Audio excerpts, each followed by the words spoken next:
August 13th, 1921. Professor Herbert Clayton, Children's Ward, St. Mary's Children's Hospital, Fife, Scotland. Dear Professor, my trusted friend and mentor, I write to you in the hope that you may advise me on a matter of urgency concerning a patient of mine.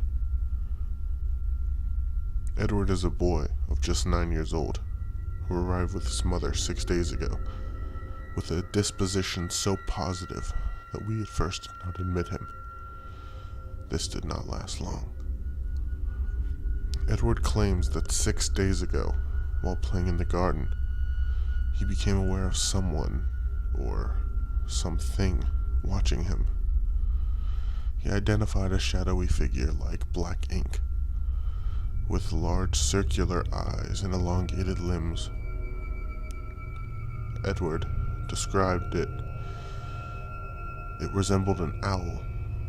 It spoke as if his head, with the voice of his recently deceased father.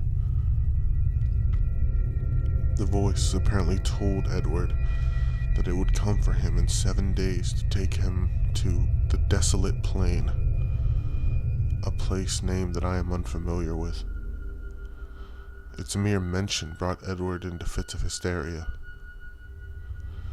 His condition has deteriorated quickly in the last few days.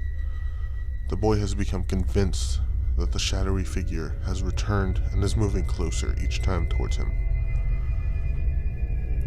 The delusion appears to have some connection to the mirrors and glass, both of which Edward has banished from his room. I write to you, Professor, because on the final night of Edward's imaginary deadline, I went to check upon the boy and found that he was not alone in his bedroom. I could not discern only 2 things in the moonlight, each of them a sight I shall take to the grave. First, a figure whose retracting limbs cracked like broken wood as it moved into the shadows.